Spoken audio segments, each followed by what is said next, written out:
سچ ہے آزادی قربانیاں مانگتی ہے۔ مجھے تو یاد نہیں، ماموں بتاتے ہیں کہ ہم گوردسپور انڈیا سے تعلق رکھتے تھے۔ جب پاکستان بنا میں صرف 2.5 ماہ کی تھی اور مجھ سے بڑا بھائی 5 سال کا تھا۔ جب ہم پاکستان کی طرف روانہ ہوئے تو بھائی ابو کی باہوں میں تھا اور میں ماں کی گود میں کہ سکھوں نے قافلے پر حملہ کر دیا۔ حفاظت کے لیے متعین ملٹری نے فوراً پہنچ کر مدد کی، پھر بھی ان کے پہنچنے تک معمولی سا قتل و غارت کا بازار گرم ہو ہی گیا۔ کافی دور تک قافلے نے پیدل سفر کیا، راستے میں لوٹ مار بھی ہوئی۔ جب ابا جان کو بوجھ اٹھانے کا یارانہ رہا تو انہوں نے بیٹے کو میری ماں کی گود میں تھما دیا اور مجھے تھام لیا کہ میں ہلکی پھلکی تھی۔ کچھ آگے جا کے نہ جانے میرے والد کو کیا سوچی، انہوں نے مجھے نہر میں پھینک دیا اور خود بھاگ گئے۔ ماں کی ممتا تڑپی اور وہ وہیں نہر کنارے بیٹھ گئیں۔ انہوں نے آگے چلنے سے انکار کر دیا۔ ماموں ساتھ تھے، ان کو رحم آ گیا۔ وہ دوڑ کر نہر میں کود گئے اور مجھے ڈوبنے سے بچا لیا۔ اس طرح میں دوبارہ ماں کی گود میں آ گئی۔ اب ماموں نے میرے بھائی کو اٹھایا اور دوبارہ قافلے میں شامل ہو گئے۔ کچھ سفر اور کیا تھا کہ اچانک درختوں سے پھر ایک غلغلہ بلند ہوا۔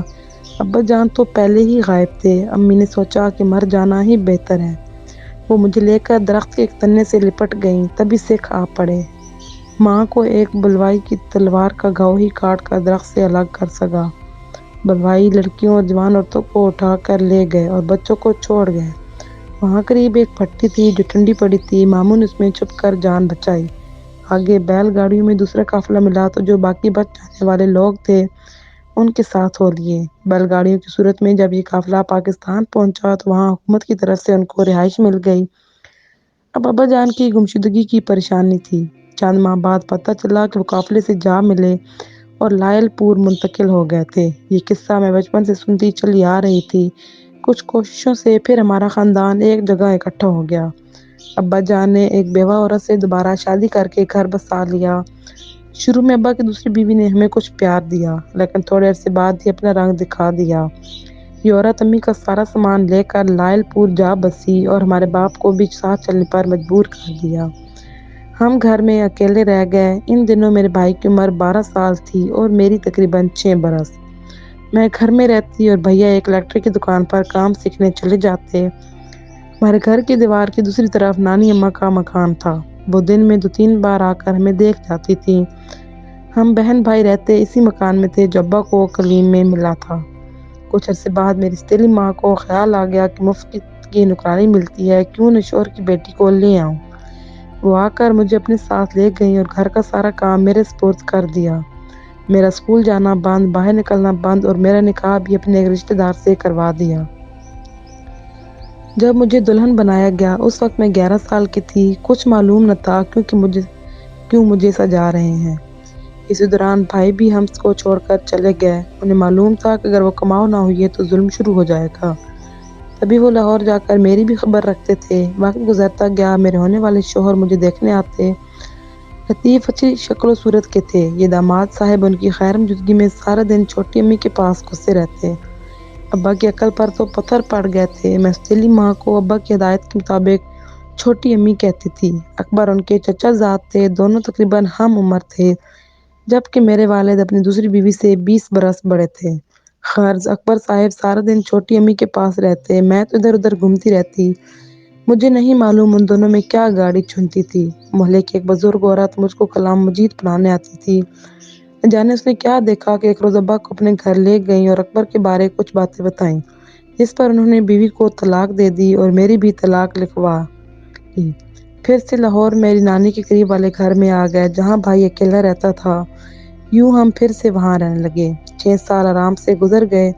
تبھی ہماری گلی میں ایک مکان برائے فروخت ہوا۔ یہ مکان ایک امیر آدمی نے خرید لیا۔ وہ پرانے گھر کو گرا کر نیا گھر تعمیر کرانا چاہتا تھا۔ اس کا ایک خوبصورت بیٹا تھا جو ایف اے میں پڑھتا تھا۔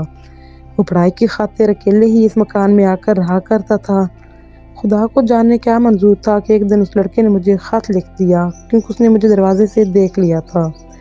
خط ابا جان کے ہاتھ لگا اور میری شامت آ گئی۔ نانی نے اس لڑکے کو بلوایا اور پوچھا کہ ہماری نواسی کو خط کیوں لکھا ہے؟ میں آپ کی نواسی سے شادی کروں گا اگر 2 سال کی مہلت دے دیں تاکہ اپنی تعلیم مکمل کر لوں۔ نانی یہ سن کر خاموش ہو گئیں، بات دب گئی۔ 2 سال بعد میرا ایک رشتہ آیا۔ تو نانی اماں نے اس لڑکے کو بلا کر پوچھا، اب تمہارا کیا ارادہ ہے؟ 1 سال کی اور مہلت دے دو، کیونکہ ابھی میرے والدین میری شادی پر راضی نہیں ہیں۔ تعلیم مکمل کر کے ملازمت حاصل کر لوں گا تو اپنی مرضی سے شادی کر سکوں گا۔ نانی پھر خاموش ہو گئیں۔ دراصل ان کو بھی یہ لڑکا اچھا لگا تھا۔ 6 ماہ بعد ہی اسے نوکری مل گئی۔ وہ بہت خوش ہوا اور فوراً نانی کو خوشخبری سنائی۔ اس لڑکے کا نام ناصر تھا۔ نانی نے ناصر کو میرے والد سے ملوایا۔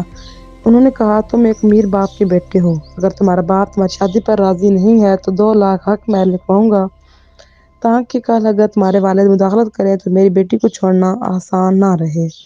بولو، یہ شرط منظور ہے؟ اس نے کہا، منظور ہے، آپ اپنی دختر کے ساتھ میرا نکاح پڑھوا دیجیے۔ ناصر کی تنخواہ زیادہ نہ تھی، ملازمت کے ابتدائی دن تھے۔ والد نے سوچا کہ آج نہیں تو کل تنخواہ بڑھ جائے گی، لڑکا تو اچھا ہے۔ یوں میرا نکاح ناصر سے اسی مکان میں ہو گیا جو میرے سسر نے خریدا تھا۔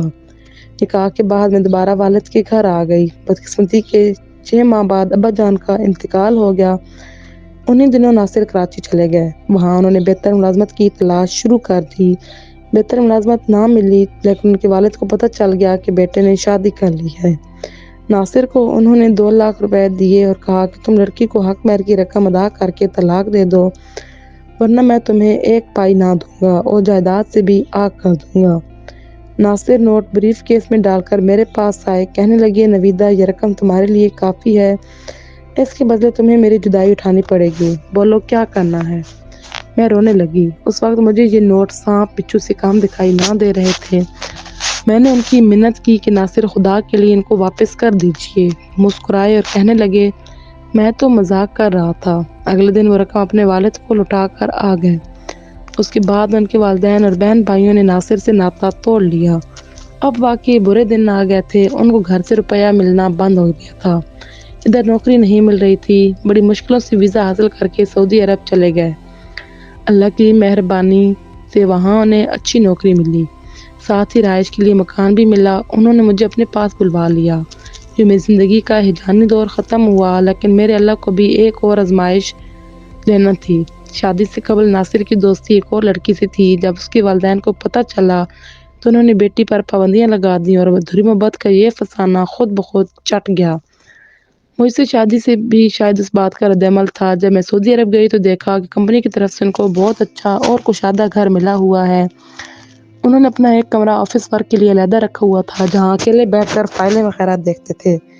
ایک روز مجھے اشتیاق ہوا کہ ان کا کمرہ دیکھوں، کیونکہ آفیسر تھے۔ کمرہ عمدہ تھا اور اس میں آسائش کی ہر شے موجود تھی۔ وہاں الماری میں میں نے ایک فائل دیکھی جو انہوں نے چھپا کر رکھی ہوئی تھی۔ میں نے اسے سرسری طور پر الٹ پلٹ کر دیکھا تو اس میں سے ایک تصویر کا نیگیٹو گر پڑا۔ میں نے اٹھا کر اسی فائل میں رکھ دیا اور کاغذات کو نہیں پڑھا کہ ان کے دفتری کاغذات ہوں گے۔ شام کو جب یہ گھر آئے اور فرصت سے چائے پینے بیٹھے تو میں نے ان کو بتایا کہ اس طرح ایک فائل میں نے اٹھائی تو اس میں کسی کی تصویر کا نیگیٹو پڑا ہوا تھا۔ وہ کس کی تصویر کا ہے؟ وہ بولے، ایک لڑکی تھی عطیہ، میرے ساتھ پڑھتی تھی، مجھے اچھی لگتی تھی، اس کو بھی مجھ سے پیار تھا، لیکن اس کے والدین کے علم میں یہ بات آ گئی تو والدین نے اس کو کالج سے ہٹا لیا اور آنے جانے پر بھی پابندیاں لگا دیں۔ پھر میرا اس کے ساتھ رابطہ نہ رہا۔ مجھے عطیہ کے کھو جانے کا بہت قلق تھا۔ میں پریشان رہا کرتا تھا۔ تم کو دیکھا تو مجھے تم عطیہ جیسی ہی نظر آئیں، تبھی تم کو خط لکھ دیا۔ تمہاری نانی سے مجھے صبر و تحمل ملا اور میری تمہارے ساتھ شادی ہو گئی، لیکن میں عطیہ کو ابھی تک نہیں بھلا سکا۔ جب اس کمرے میں تنہا بیٹھتا ہوں تو اس کے خط پڑھتا رہتا ہوں۔ کیا میں ان خطوط کو پڑھ سکتی ہوں؟ ہاں، کیوں نہیں، مجھے کوئی اعتراض نہیں، ناصر نے جواب دیا۔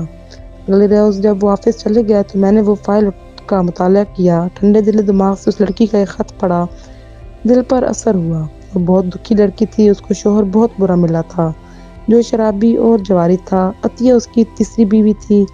اس کو تکلیف دیتا۔ بالآخر والدین نے بیٹی کی طلاق کرا دی۔ خطوط پڑھنے کے بعد میں نے شوہر سے کہا کہ جب ہم پاکستان جائیں گے تو آپ مجھے اس لڑکی سے ضرور ملانا۔ سال بعد ناصر کو چھٹی ملی تو ہم پاکستان آ گئے۔ میرے ماموں بیمار تھے، تبھی میں وطن آئی تھی۔ میں اس لڑکی سے ملنے بھی گئی، لیکن اس نے مجھ سے ملنے سے انکار کر دیا۔ واللہ اگر وہ مجھے مل جاتی اور مجھے پسند آ جاتی تو میں اسے سوکن بنا کر لے آتی۔ ہم اکٹھے رہتے۔ اس کے 2 بچے ہیں، گھر میں چہل پہل ہوتی۔ یہ سب کچھ میں صرف اپنے جیون ساتھی کو خوش دیکھنے کے لیے کر رہی تھی۔ سوچا آگے جو منظور خدا ہوگا۔ میں نے ناصر سے کہا اب کیا کریں؟ میں تو تمہاری مدد کرنے کو تیار ہوں، وہی راضی نہیں۔ شاید خدا کو میری یہ قربانی منظور نہیں۔ وہ بولے میں نے اسے خط لکھا تھا جس میں تحریر کیا تھا کہ میری بیوی اگر مان گئی تو میں تم کو اپنا لوں گا، شاید اسی وجہ سے وہ تم سے ملنے سے گریزاں ہوئی ہے۔ مجھے یہ سن کر دکھ ہوا۔ میں یہی دعا کرتی تھی کہ یا اللہ تبارک و تعالی عطیہ خود سے میرے شوہر کا خیال چھوڑ دے اور ناصر کو کوئی دلی تکلیف نہ ہو، انہیں جو بھی دکھ رہتا ہے اسے بھی دور کر دے۔ میری دعا رائے گاہ نہیں گئی۔ کچھ عرصہ بعد ناصر نے اس کا خیال بھلا دیا۔ ہماری بیٹی ہو گئی تو اس کے پیار میں کھو گئے، پھر بیٹا ہوا تو بچوں کی محبت میں مگن رہنے لگے۔ ایک روز کہنے لگی اللہ تعالیٰ نے مجھے اتنی اچھی نیک سیرت بیوی، پیارے پیارے بچے، کشادہ رزق اور عزت عطا کی ہے، یہ سب نعمتیں میرے پاس ہیں، مجھے تو اللہ تعالیٰ کی شکر گزاری سے سر نہ اٹھانا چاہیے اور اس کی رضا پر راضی ہو جانا چاہیے۔ اس کو مشیت عزدی کہتے ہیں۔